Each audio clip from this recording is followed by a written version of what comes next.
Yes बच्चों, आज हम नया चैप्टर स्टार्ट कर रहे हैं, फ्लूइड मैकेनिक्स। सॉलिड हमारा बच्चों हो गया। Now we are starting fluid mechanics. Fluid mechanics के अंदर बच्चों सबसे पहले तो फ्लूइड्स क्या होते हैं, हम इसकी बात करते हैं। What are fluids? फ्लूइड्स क्या होते हैं बच्चों? एनीथिंग विच कैन फ्लो, जो चीज फ्लो कर सकती है उसको फ्लूइड बोलते हैं। तो लिखो anything, anything, anything which can flow is called fluid, उसको बोलते हैं फ्लूइड। बच्चों अब फ्लो कौन कौन सी चीजें करती हैं? You know, air and liquid दोनों फ्लो करती हैं। Thus both liquids and gases are fluid. ठीक है, दोनों गैसेस और लिक्विड दोनों क्या होते हैं? ये फ्लूइड्स होते हैं हमारे पास। इसके बाद बच्चों हम बात करते हैं फ्लूइड के अंदर। सबसे पहले तो अगर मैं लिक्विड की बात करूं बच्चों, अगर मैं बात करता हूं यहां पर लिक्विड की, तो बच्चों लिक्विड के अंदर हमारे पास क्या है? देखो लिक्विड के अंदर बच्चों देखो क्या है हमारे पास।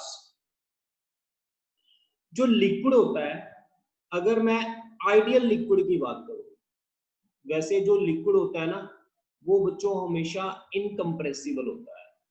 इनकम्प्रेसिबल लिक्विड को आप कंप्रेस नहीं कर सकते। दूसरा, इसका डेफिनेट वॉल्यूम। अगर हम गैसेस की बात करते हैं तो क्या होगा? ये कंप्रेसिबल होती है और इनका नो डेफिनेट वॉल्यूम, इसका कोई भी वॉल्यूम डेफिनेट नहीं होता। ठीक है बच्चों, यहां तक राइट। इसके बाद अगर मैं बात करूं, हमारे पास लिक्विड की आगे फर्दर बच्चों बात करते हैं। ये मेरे पास एक कंटेनर है। पहले तो मैं ना बातें करूंगा के लिए लिक्विड की। ठीक है, कंटेनर के अंदर मैंने ये लिक्विड डाल दिया बच्चों, ऐसे कोई भी वाटर वगैरह हमने यहाँ पर कंटेनर के अंदर से डाल दिया। अब मैंने यहाँ पर एक पिस्टन लगा दिया ऐसे, ये मैंने पिस्टन लगा दिया यहाँ पर। जब मैंने यहाँ पर एक पिस्टन लगाया तो इस पर मैं ऐसे ऊपर से नीचे क्या लगा रहा हूँ? कंप्रेसिव फोर्स लगा रहा हूँ, ऐसे कंप्रेस कर रहा हूं मैं इसको। तो क्या ये लिक्विड कंप्रेस होगा? यस और नो? क्या ये लिक्विड कंप्रेस होगा अगर आप ऊपर से कंप्रेसिव फोर्स लगाएंगे? Then your answer will be no. यानी इसकी जो कंप्रेसिबिलिटी है वो बच्चों जीरो है। कंप्रेसिबिलिटी को किसके साथ डिनोट करते हैं हम? के से डिनोट करते हैं। आपको पता है कंप्रेसिबिलिटी को के से हम डिनोट करते हैं। अगर कंप्रेसिबिलिटी के जीरो होगी, के किसके इक्वल होता है बच्चों? 1/बीटा। तो बल्क मॉडुलस क्या हो जाता है लिक्विड का? अनडिफाइंड होता है। जैसा कि एक क्वेश्चन आपका इलास्टिसिटी में आया था लिक्विड के बारे में, तो वही क्वेश्चन मैंने यहाँ पर आपको बच्चों बताया है कि जो लिक्विड का बल्क मॉडुलस होता है इनफाइनाइट होता है और इसका कोई भी शेयर स्ट्रेन नहीं होता, शेयर मॉडुलस भी नहीं होता। ये भी लिख लो आप। शेयर मॉडुलस क्या होता है इसका? Share modulus for ideal fluid zero, इसका शेयर मॉडुलस भी कोई नहीं होता। ठीक है बच्चों, इसके बाद मैं आपको बहुत अच्छी बात बता रहा हूं बच्चों। जैसे ये लिक्विड है, अगर लिक्विड को मैं इस तरफ फोर्स लगाता हूं, ठीक है, लिक्विड को अगर आप टेंजेंशियल फोर्स लगाओगे तो वो बच्चों चल पड़ेगा। अगर मैं ऐसे फोर्स लगाऊंगा तो लिक्विड चल पड़ेगा, लेकिन ऐसे फोर्स लगाने से लिक्विड कभी भी कंप्रेस नहीं होता। इस फोर्स लगाने से तो लिक्विड चल जाएगा, इसको लगाने से लिक्विड कंप्रेस नहीं होगा। यानी मेरा कहने का मतलब क्या है, जो टेंजेंशियल फोर्सेस होती हैं, ये कौन सी फोर्सेस है बच्चे, टेंजेंशियल फोर्स, और ये कौन सी फोर्स है बच्चे, नॉर्मल फोर्स। जो ये टेंजेंशियल फोर्स होती है, जब आप लिक्विड पर टेंजेंशियल फोर्स लगाओगे तो लिक्विड चलने लग जाएगा, यानी टेंजेंशियल फोर्स पर लिक्विड कोई भी रेजिस्टिव फोर्स एक्ट नहीं करता, कोई भी रुकावट पैदा नहीं करता। तो लिख सकते हो आप, no resistive force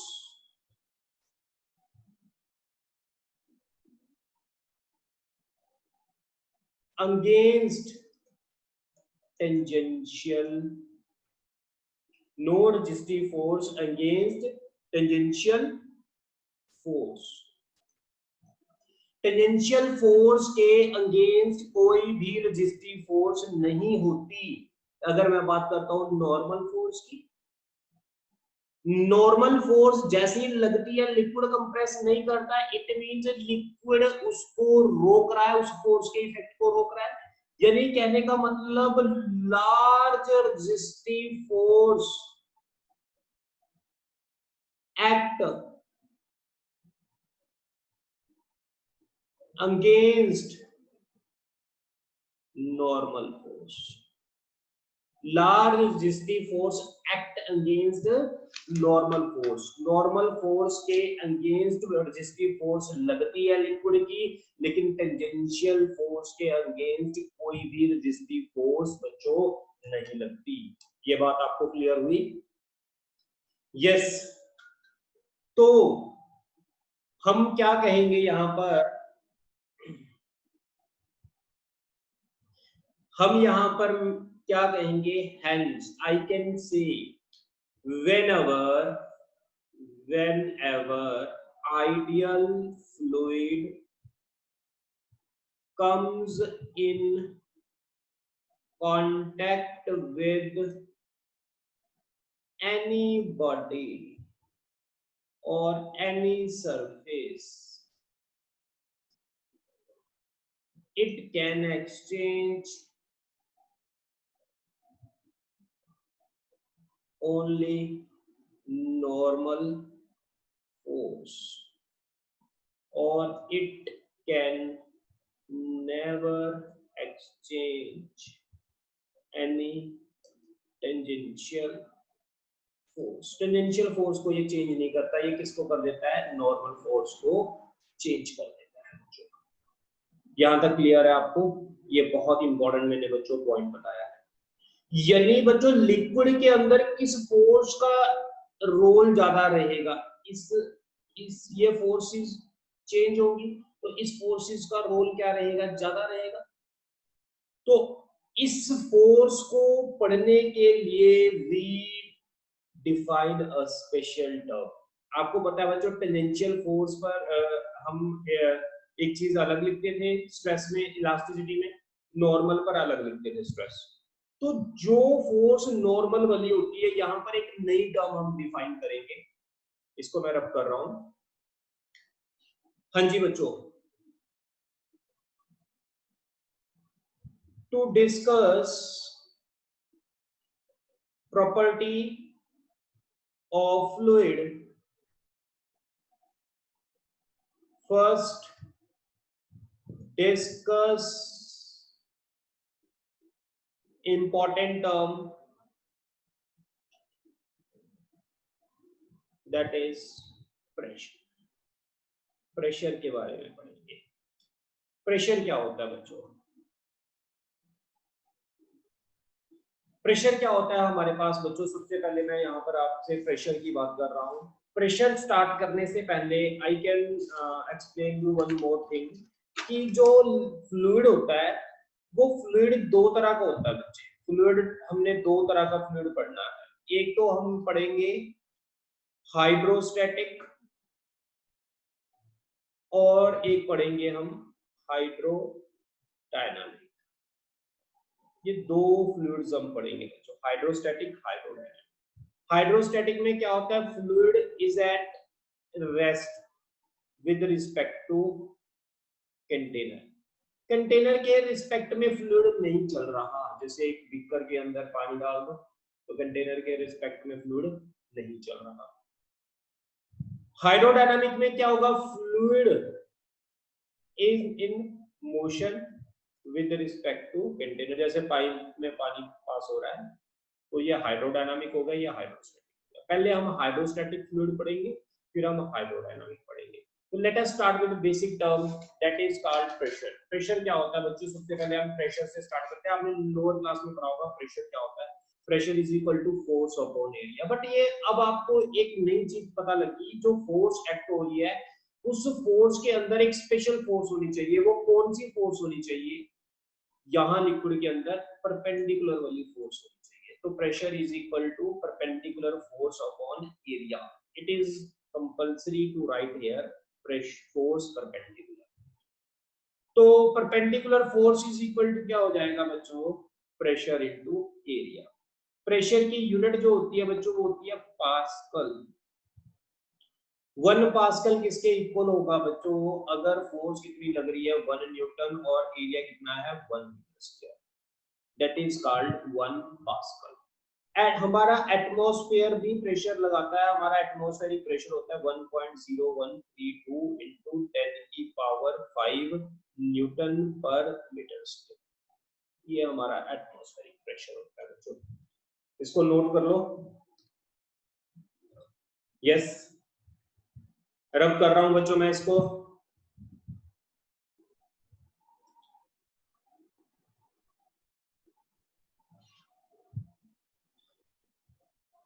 बच्चों मैंने अभी आपको बताया pressure is equal to force upon area होता है, तो force is equal to pressure into area. अगर ये प्रेशर क्या होता है, कांस्टेंट।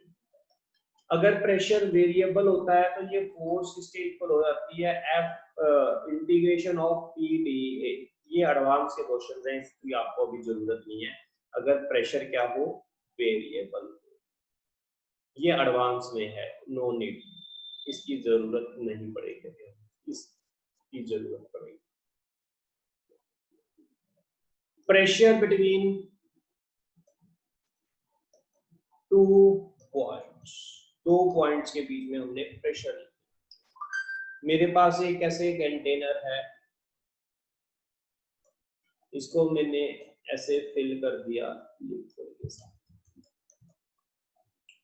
ठीक है बच्चों, मैं यहाँ पर पॉइंट मान रहा हूँ, ये वाला पॉइंट, इसको मैंने माना ए, इस पॉइंट को मैंने माना बी, इस पॉइंट को मैंने माना सी।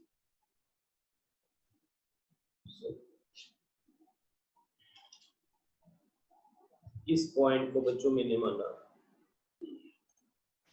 यू नो ए पॉइंट पर प्रेशर कितना होगा बच्चों, यहाँ पर एयर का प्रेशर होगा। जो एटमॉस्फेरिक प्रेशर होता है वो मैंने अभी आपको लिखवाया, उसको बोलते हैं P not, atmospheric pressure A point पर। और बी पॉइंट और सी पॉइंट पर प्रेशर कितना होगा बच्चे, पहली बात तो याद रखना है एक लेवल पर प्रेशर सेम होता है, इन दोनों पॉइंट्स पर प्रेशर क्या होगा बच्चों, सेम। ये आपने याद रखना है। जैसे कि मैं कह दूं एक मेरा कंटेनर ऐसे है,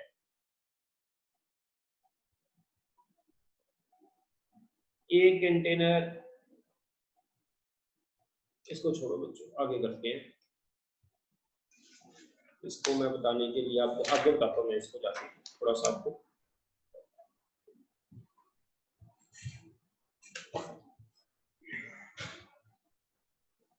यस बच्चों यहां तक क्लियर है इतना आपको। अगर मैं बात करूं बच्चों ए और बी पॉइंट की, मैं बात करता हूं, ये 2 पॉइंट्स की बात करता हूं, दोनों में डिस्टेंस है h का। अब अगर मैं इस बी पॉइंट पर प्रेशर लिखूं तो वो कितना होगा, ये अगर मैं इतना लिक्विड मान लेता हूँ, इतना लिक्विड की वजह से लिख रहा हूँ, यहाँ पर मैं इमेजिनरी सिलेंडर ड्रॉ कर लेता हूँ। ये पॉइंट मेरा बी हो गया, ये पॉइंट मेरा ए हो गया। अब इस लिक्विड का वेट होगा बच्चे जो मैंने कंसीडर किया, ये मैंने इतना कंसीडर किया है, इसकी वजह से लिख रहा हूँ। ये इतना वेट, इसका मास कितना होगा, लेट अस सपोज m मास होगा, तो इसका वेट नीचे को कितना लगेगा, mg लगेगा। हाँ जी बच्चे बोलो, इसका वेट नीचे को mg लगेगा। तो मैंने बी पॉइंट पर प्रेशर निकालना, कैसे निकालना? अच्छा मुझे पहले ये बताओ, इस पॉइंट पर फोर्स कितनी लगेगी? पी नॉट ए लगेगी। ए इसका मैंने एरिया मान लिया। अच्छा तो ये फोर्स होगी ए पॉइंट पर, फोर्स बी पॉइंट पर कितनी होगी? यहाँ पर फोर्स इस बी पॉइंट पर, इस बी पॉइंट पर एक तो जो फोर्स लगेगी बच्चों, नीचे से ऊपर को फोर्स लगेगी, इस पॉइंट पर लगेगी जो फोर्स, एक तो वेट की वजह से लगेगी mg, प्लस एक फोर्स लगेगी इस पॉइंट पर, उसको मैंने नाम दे दिया, एक तो वेट की वजह से लग रही है बच्चे यहाँ पर फोर्स, ठीक है, एक यहाँ पर प्रेशर होगा, यहाँ पर भी प्रेशर लगेगा कुछ, P लिख लेते हैं, एरिया A लिख लेते हैं, यहाँ पर देखना इतना क्लियर है आपको। यहाँ पर भी तो प्रेशर होगा ना लिक्विड की वजह से, यहाँ पर एयर की वजह से प्रेशर है, यहाँ पर ऊपर लिक्विड की वजह से होगा, तो यहाँ पर फोर्स कितनी होगी? एक तो वेट की वजह से mg फोर्स लगेगी और एक प्रेशर की वजह से फोर्स लगेगी, दो फोर्सेस होगी ना इस पॉइंट पर, एक तो वेट की वजह से लगेगी इस पूरे वेट की वजह से, और एक इस पॉइंट पर जो लिक्विड की वजह से फोर्स लगेगी, ये दो फोर्स। अब बच्चों ये मास किसके इक्वल होता है? डेंसिटी किसके इक्वल होती है? Mass upon volume. तो मास कितना हो जाएगा? Density into volume. वॉल्यूम क्या होता है? एरिया इनटू, इसका एरिया ए है, हाइट कितनी है? h, area into height. तो m की जगह मैं यहाँ पर क्या पुट कर सकता हूँ बच्चे? रो A H G P A, ये एफ भी आ गया। यहाँ तक देखना इतना क्लियर है आपको? यस बच्चों। अगर मैं यहाँ पर बात करूं, मेरे पास F B is equal to, किसके इक्वल आ गया ये मेरे पास? F B is equal to, अब इस पॉइंट पर जो फोर्स लग रही है टोटल, एक तो वेट की वजह से लग रही थी mg, ठीक है, इस पॉइंट पर एफ बी पर जो फोर्स होगी, इस पॉइंट पर जो फोर्स बच्चों लग रही है, वो तो एक तो ये टोटल फोर्सेस है, यहाँ पर एक तो mg ऐड हो गया और एक P नॉट ऐड हो गया, ये P नॉट होगा, ठीक है। एफ बी को मैंने लिख दिया, नाम दे दिया P A is equal to rho A H G P not A. A से ए बच्चों ये कट गया, तो पी किसके इक्वल आ गया? Rho H G plus P not. यानी इस पॉइंट पर जो फोर्स, जो प्रेशर होगा, वो कितना प्रेशर होगा? जो प्रेशर इस पॉइंट पर है पी नॉट, प्लस जितना इसका वॉल्यूम है, जितना इसका वेट है, उसकी वजह से, हाइट की वजह से प्रेशर एच रो। कहने का मतलब बच्चों, एक बार मैं दोबारा फिर आपको इसको रिपीट कर देता हूं, ये नोट कर लो आप सारा, रब कर रहा हूं मैं इसको, मैं आपको दोबारा फिर बता रहा हूं। जैसे मेरे पास ये कंटेनर मैंने अज्यूम किया, ये मेरे पास पूरा कंटेनर था, इस पे दो पॉइंट थे, ए पॉइंट था और एक बी पॉइंट, यहाँ पर प्रेशर P नॉट लग रहा था, यहाँ पर प्रेशर P लग रहा था, एरिया इसका भी A था। इसके बाद मैंने यहाँ पर क्या किया, इसके बाद मैंने बच्चों यहाँ पर क्या किया, यहाँ पर फोर्स लिखी, फोर्स कितनी होगी? P नॉट A, और यहाँ पर फोर्स लिखी, यहाँ पर फोर्स कितनी होगी बच्चे? इस पॉइंट पर फोर्स कितनी होगी? अगर ये लिक्विड रेस्ट में होगा तो ऊपर वाली फोर्स इक्वल टू नीचे वाली फोर्स, यहाँ पर वेट की वजह से, इतना लिक्विड का जो वेट है उसकी वजह से भी तो फोर्स लग रही होगी mg, तो कितनी फोर्स होगी टोटल यहाँ पर? एक तो mg की वजह से होगी, एक ये फोर्स जो लग रही थी, इसको बोला हमने P, इसको हमने नाम दिया, सॉरी बच्चों, यहाँ पर जो फोर्स लग रही थी टोटल, वो होगी P A is equal to, force is equal to होता है प्रेशर इनटू एरिया, ठीक है। यहाँ पर जो फोर्स लग रही थी P A is equal to, एक तो ये वाली force P not A, plus एक ये जितना वेट है उसकी वजह से एम जी। एम किसके इक्वल होता है बच्चों हमारे पास? एम होता है density area height G. A से ए कट गया तो हमारे पास P is equal to P not rho A G आ गया। अब आपने याद कर लेना बच्चों ये फॉर्मूला कि किसी भी पॉइंट पर अगर हमने प्रेशर लिखना है तो हमें एयर का प्रेशर प्लस जितनी हाइट होगी उतनी हाइट उसके अंदर क्या करते जाएंगे, हम ऐड करते जाएंगे। क्लियर, समझ आ गया आपको? अब सिंपल सी बात है, अगर मैं आपको बोलूं कि ये मेरे पास लिक्विड है, ये ए एक्सेलरेशन से ऊपर जा रहा है, इस पॉइंट पर और इस पॉइंट पर, ये पॉइंट ए है, ये पॉइंट बी है, बी पॉइंट पर प्रेशर बताओ कितना होगा? बी पॉइंट पर प्रेशर कितना होगा? पी नॉट एयर का प्रेशर प्लस रो हाइट कितनी है, वो हाइट ऐड हो जाएगी ऑब्वियसली एच। ठीक है बच्चों। अब बच्चों, अब आपको पता है यहां ग्रेविटी, अगर लिफ्ट ऊपर को जाती है, तुम्हें याद है ना, अगर लिफ्ट ऊपर को जाए तो जो ये ग्रेविटी है इसके अंदर एक्सेलरेशन ये ऐड हो जाएगी। अगर मैं ऐसे कह दूं ये कंटेनर जो जा रहा है वो नीचे जा रहा है ये एक्सेलरेशन से, तो बताओगे इस पॉइंट ए इस पॉइंट बी, बी पॉइंट पर प्रेशर कितना होगा?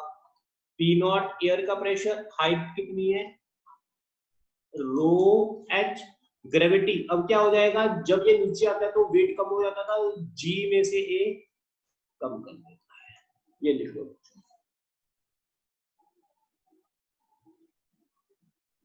कर लिया नोट, रब कर रहा हूं मैं इसको। इसी तरह अगर मैं बात करूं, ये मेरे पास एक कंटेनर है, ये कंटेनर ए एक्सेलरेशन से चल रहा है ऐसे, तो मुझे अगर बताओगे कि इसका सरफेस कैसा होगा अगर ये ए एक्सेलरेशन से जा रहा है। बच्चों अगर कोई भी कंटेनर ए एक्सेलरेशन से चलता है, आपको याद है सूडो फोर्स लगती होती है उस पर, सूडो फोर्स हमेशा ऑपोजिट डायरेक्शन में लगेगी, इसके ऑपोजिट इधर को लगेगी सूडो फोर्स। ग्रेविटी किधर को लगती है हमेशा, जी नीचे को लगती है, तो नेट एक्सेलरेशन किधर को होगी, इस तरफ होगी। इस सरफेस की एक्सेलरेशन इस तरफ होगी। पता है जब आप इस लिक्विड को ऐसे चलाओगे तो ये सरफेस का जो शेप है कुछ ऐसी शेप बन जाएगी, सॉरी ऐसी नहीं, ये बन जाएगी, इधर को है ना नेट, तो ये शेप बन जाएगी कुछ आपकी लाइक दिस शेप, क्योंकि नेट इधर को है एक्सेलरेशन। इस लिक्विड का जो सरफेस है ना कुछ ऐसा दिखाई देने लग जाएगा। अगर मैं कह दूं हमारे पास लिक्विड ऐसे जा रहा है ए एक्सेलरेशन से, तो बताओगे इसकी शेप क्या बनेगी सरफेस की? सॉल्यूशन, सरफेस की शेप क्या बनेगी बच्चों? इस ए की जगह क्या लगने लग जाएगी, इस पर सूडो फोर्स लगेगी इधर को, ग्रेविटी किधर को लग रही है नीचे को, नेट एक्सेलरेशन होगी इधर को, तो इसका शेप कुछ बन जाएगी ऐसे, इस लिक्विड की शेप कुछ बन जाएगी ऐसे। क्लियर है आपको इतना? इसके बाद बच्चों आगे चलते हैं, इसको रब कर रहा हूं मैं आपको 2 पॉइंट देता हूं, आपने मुझे ये बताना है इस पॉइंट पर प्रेशर ज्यादा होगा, ये सरफेस ऐसा है ठीक है, ये पॉइंट 1 है, ये पॉइंट 2, किस पॉइंट पर प्रेशर ज्यादा होगा? ये हाइट H2 है, ये हाइट H1 है। P1 पॉइंट पर प्रेशर ज्यादा होगा P2 से, जब P2 पर ज्यादा होगा P1 से, जब फिर P2 P1 के इक्वल। आंसर होगा ये वाला। क्यों होगा ये? क्योंकि हाइट ज्यादा है, जिसकी हाइट ज्यादा उस पर प्रेशर ज्यादा, तो P1 कितना होगा बच्चे? P1 हो जाएगा P नॉट, यहाँ पर एयर का प्रेशर है ना, प्लस H1 रो जी। अभी यहाँ एक्सेलरेशन इसकी कुछ दी नहीं हुई, इसलिए जी में कुछ ना ऐड करना ना सब्ट्रैक्ट करना। P नॉट H2 रो जी, ये अच्छा है। कोई डाउट है यहाँ तक? इसी तरह बच्चों अगर मैं आपसे बात करूं, इसी में मैं इसको चला दूं ए एक्सेलरेशन के साथ फर्दर, अगर मैं इसको ए एक्सेलरेशन के साथ चला दूं तो क्या होगा? अगर मैं इसको ए एक्सेलरेशन से चला दूं तो क्या होगा? हाँ जी बच्चों, अगर हम इसको ए एक्सेलरेशन से चला दें तो क्या होगा? इसको आप ट्राई कर सकते हो क्वेश्चन को। अगर हम इसको ए एक्सेलरेशन से चला दें तो क्या होगा?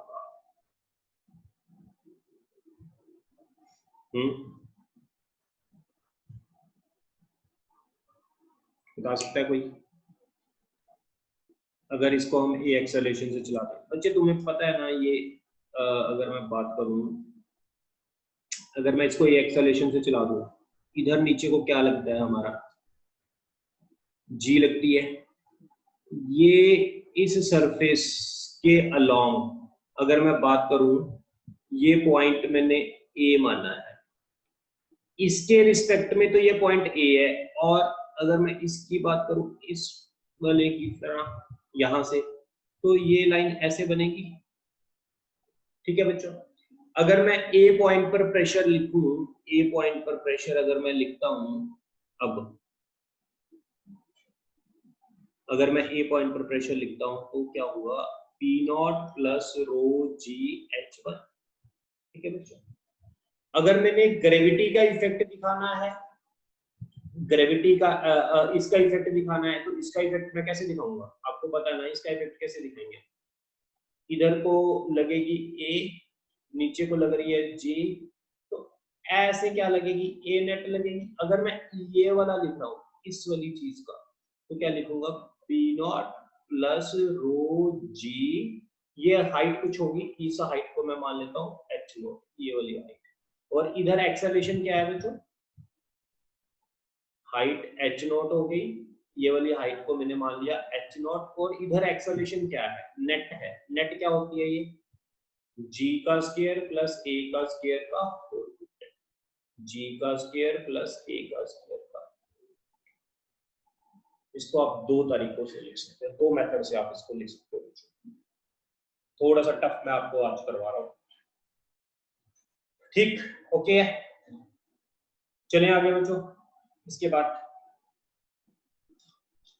रब कर रहा हूं मैं इसको, उतार लेना आप। इसके बाद मैं बात करता हूं एक क्वेश्चन की। बड़ा मजेदार क्वेश्चन है बच्चों ये, जो मैं ये क्वेश्चंस करवा रहा हूँ ये बुक के अंदर नहीं किए हुए।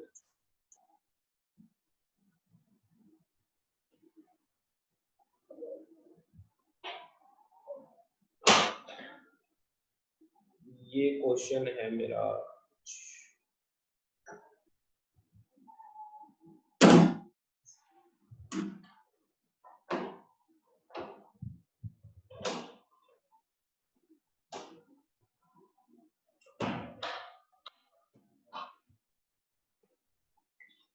ये पॉइंट है बच्चों, ये पॉइंट है ए, ये लिक्विड है सारा का सारा,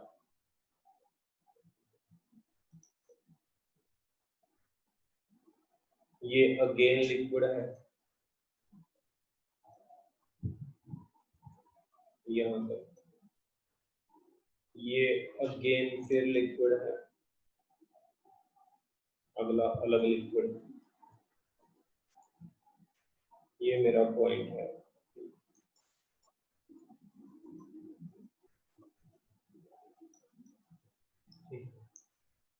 अब मैं बात करता हूं बच्चों, इस लिक्विड की जो डेंसिटी है रो वन, इस लिक्विड की डेंसिटी जो है रो टू, इस लिक्विड की जो डेंसिटी है रो थ्री, इस लिक्विड की जो डेंसिटी है उसको मैंने माना है रो फोर, ये तो रो थ्री, सारी की रो थ्री। ठीक है, अब जो इस लिक्विड की जो हाइट है उसको मैंने माना हुआ है h1, इसकी जो लेंथ है टोटल की उसको मैंने माना L1, इसकी जो हाइट है उसको माना h2, इसकी जो लेंथ है उसको मैंने माना L2, इसकी जो हाइट है मैंने माना h3, इसकी जो लेंथ है L3, इसकी जो हाइट है वो मैंने मानी h। Right,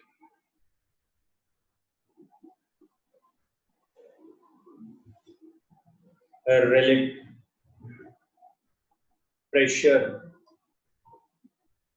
at point A and B, ए और बी पॉइंट पर हमने बच्चों प्रेशर लिखा, सबसे पहले तो मैं स्टार्ट करता हूँ पॉइंट ए से। ए पॉइंट पर प्रेशर कितना है बच्चे, ए मान लो, ठीक है। अब मैंने ए और बी पर प्रेशर लिखना है, यहां तक प्रेशर लिखना है, यहां से लेकर मुझे यहां तक प्रेशर लिखना है पूरा करके। अब मैं नीचे हाइट तक जा रहा हूं यहां तक, तो कितना हो जाएगा pressure, row G H one.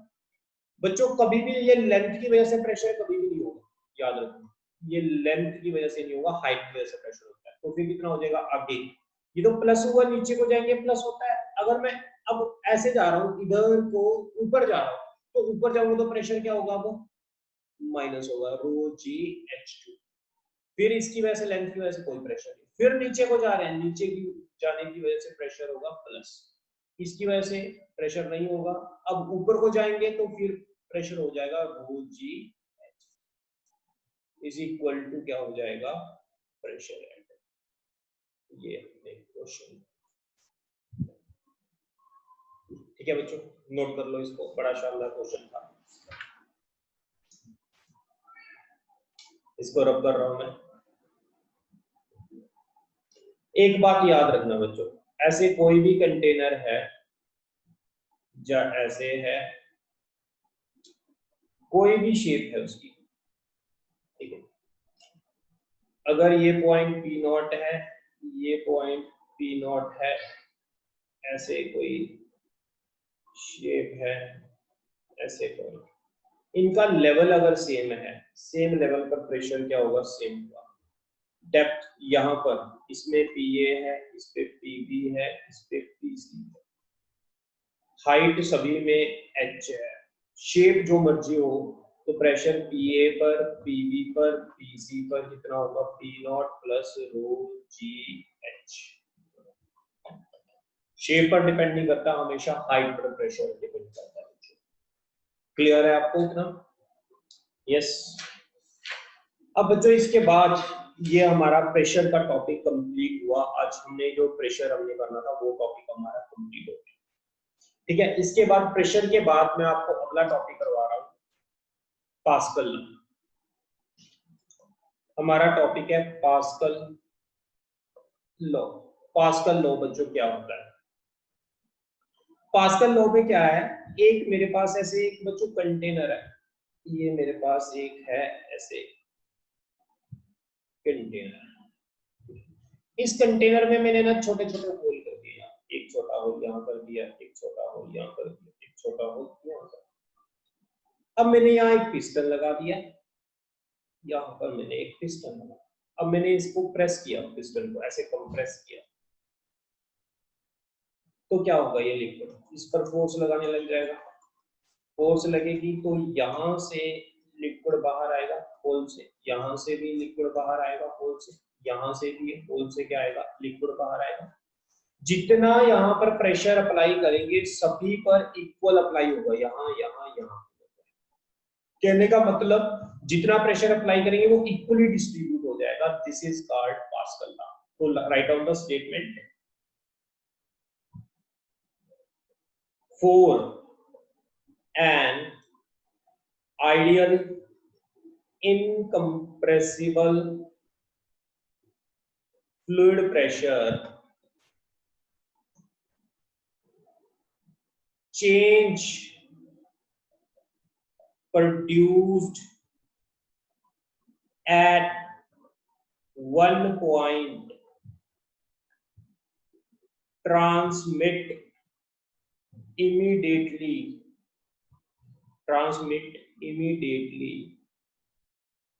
throughout the volume of fluid without getting decayed, ठीक है ना, विदाउट गेटिंग डिक्लेड, यानी जो सारा आपने प्रेशर लगाया है वो इक्वल इमीडिएटली ट्रांसमिट हो जाएगा, this is called Pascal law, right बच्चों। इसके बाद पास्कल लॉ के बाद हम लिखेंगे hydraulic lift, write down hydraulic lift, hydraulic lift. Hydraulic lift देखो क्या होती है बच्चों,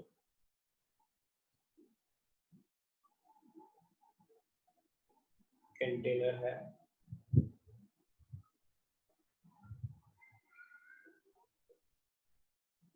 ऐसे इसके अंदर हमने फ्लूइड डाल दिया कोई, कंटेनर के अंदर बच्चों हमने फ्लूइड डाल दिया ऐसे।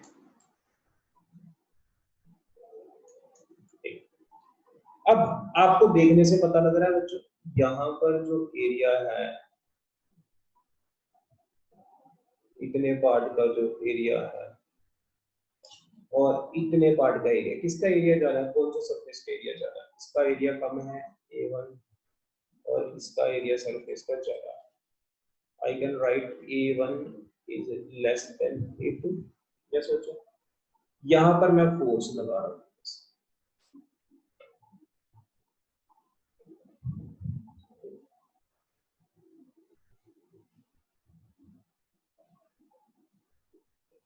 यहाँ पर ये चीज लगाई, यहाँ पर फोर्स मैंने अप्लाई की, इन यहाँ पर फोर्स बाहर को लग रही है अब। मैंने जब इसको प्रेस किया, इसको एंड को प्रेस किया, इतना को प्रेस किया, इतना को मैंने इसको प्रेस कर, डेल्टा पी मैंने इस पर प्रेशर क्रिएट किया, इसको दबाया, जब मैंने इसको दबाया डेल्टा पी प्रेशर क्या होता है, फोर्स अपॉन एरिया, यही होगा बच्चों। अब जितना प्रेशर मैंने यहाँ क्रिएट किया, अभी पास्कल लॉ क्या कहता है, उतना प्रेशर यहाँ ट्रांसमिट हो जाएगा, प्रेशर तो सेम ही होगा, है ना। तो यहाँ पर फोर्स कितनी लगेगी, F0, और एरिया कितना होगा, A2। ये दोनों टर्म आपको पता लग गई यहाँ, यानी F0 किसके इक्वल आ गया बच्चे, A2 F in upon A1। यहाँ तक क्लियर है। इसका मतलब क्या है, आप बताओगे जरा, इसका मतलब क्या है, इसका मतलब ये है, ये वाली फोर्स, यानी कहने का मतलब F0 upon F in A2 upon A1, अगर ये एरिया बड़ा है, A2 A1 से बड़ा है, तो F0 भी F इनसाइड से बड़ी होगी, यानी यहाँ पर कम फोर्स लगाने से यहाँ से हम हैवी लोड को उठा सकते हैं, क्योंकि यहाँ एरिया ज्यादा, तो यहाँ पर फोर्स भी ज्यादा लगेगी। क्लियर बच्चों, कम फोर्स लगाई लेकिन उससे लार्ज लोड को हम उठा लेते हैं, हाइड्रोलिक लिफ्ट जिससे टायर पंचर लगाते हैं ना, वो देखिए ना, वो आपको मतलब कार को उठा देता है, वो उसमें यही प्रिंसिपल होता है। तो ये आप नोट कर लो बच्चों, आज के लिए इतना ही बहुत है, इसको आप पढ़कर आना बच्चों, अगले इसकी डीपीपी भी मैं आपको सेंड कर दूंगा। ओके बच्चों, बाय।